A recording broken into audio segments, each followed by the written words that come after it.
रोजाना 2.5 करोड़ लोग Indian railways में सफर करते हैं, यानी जितनी पॉपुलेशन ऑस्ट्रेलिया की है उतने लोग हर दिन ट्रेन में चढ़ते हैं। पर ये सिर्फ नंबर नहीं है, हर एक सीट के पीछे एक कहानी है। एक माँ जो अपने बेटे से मिलने जा रही है, एक नौजवान जो जॉब की इंटरव्यू के लिए जा रहा है, एक मजदूर जो अपना सपना लेके निकलता है, और इन सब के सपने चढ़ते हैं एक ही सिस्टम पर, इंडियन रेलवेज। क्या तुम जानते हो कि यह सिस्टम आज एक नए दौर में इंटर कर रहा है? 2025 का रेलवे बजट 2.55 लाख करोड़ का है। ये अब तक का सबसे बड़ा इन्वेस्टमेंट है इंडियन रेलवेज के इंफ्रास्ट्रक्चर में। सरकार ने अनाउंस किया है कि अगले 2 सालों में 3000 प्लस नए ट्रेन कोचेस बनाए जाएंगे। 508 स्टेशन को वर्ल्ड क्लास स्टेशन में कन्वर्ट किया जाएगा और नए AI based safety systems introduce होंगे। पर बदलाव सिर्फ नंबर तक सीमित नहीं है। अब इंडियन रेलवेज रेलवे नहीं, स्मार्ट मोबिलिटी सिस्टम बनने की तरफ बढ़ रहा है। वंदे भारत, अमृत भारत और बुलेट ट्रेन जैसे हाई टेक ट्रेन अब सिर्फ मेट्रो सिटीज तक नहीं, छोटी सिटीज तक पहुंच रही है। मुंबई अहमदाबाद बुलेट ट्रेन जो 320 किलोमीटर प्रति घंटे की स्पीड से चलेगी, 2026 तक रेडी हो सकती है। जापान की Shinkansen technology, earthquake proof design और फुल अंडरग्राउंड स्टेशन के साथ ये सिर्फ एक ट्रेन नहीं, भारत के सपनों की रफ्तार है। लेकिन अब जरा ग्राउंड रियलिटी देखो। यूपी, बिहार, MP जैसे स्टेट्स में आज भी ऐसे स्टेशन हैं जहां प्लेटफॉर्म तक पहुंचने के लिए लोग नालियों से गुजरते हैं। जनरल बॉगीज में 72 लोगों की सीट होती है, पर चढ़ते हैं उसमें 150 लोग। फैन चलता नहीं, टॉयलेट में पानी नहीं, और खाने की क्वालिटी, रेलवेज का खाना 70% केसेस में या तो एक्सपायर्ड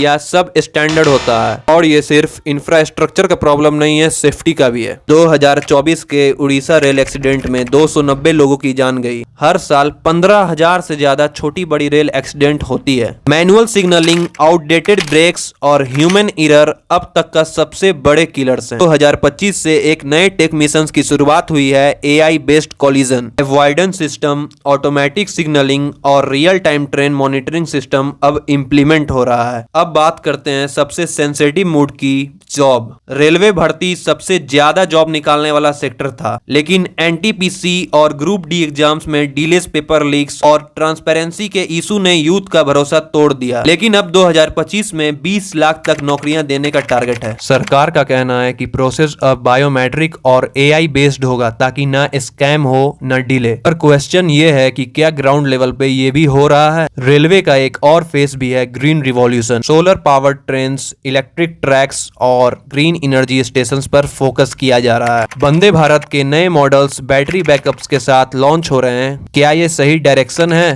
बिल्कुल। लेकिन जब तक एक गरीब आदमी को सफर की सुविधा नहीं मिलती, तब तक असली ग्रीन या क्लीन का मतलब सिर्फ पेपर तक सीमित है। और अब बात करें नए स्टेशंस की, 2025 में रानी कमलापति स्टेशंस, भोपाल, अयोध्या धाम, गांधीनगर जैसे स्टेशंस एयरपोर्ट जैसे स्मार्ट हब्स बन चुके हैं। Shopping complex, food courts, hotel rooms, waiting lounges, escalator और AI सर्विलेंस, ये सब अब इंडियन रेलवेज का नया चेहरा है। पर क्या ये डेवलपमेंट हर गांव तक का स्टेशन तक पहुंच रहा है, या सिर्फ इलेक्शन स्टेट्स के लिए शोपीस बन रहा है? अंत में एक सच, इंडियन रेलवेज बदल रहा है, कहीं तेजी से, कहीं धीरे से। ये वीडियो सिर्फ रेलवेज पे नहीं, तुम्हारे सपनों के ट्रैक पे है। अगर तुम्हें कभी ट्रेन में सफर किया है, किसी विंडो सीट से भारत को देखा है, तो तुम भी इस सिस्टम का हिस्सा हो। और ऐसा ही इंफॉर्मेटिव वीडियोस के लिए अभी के भी सब्सक्राइब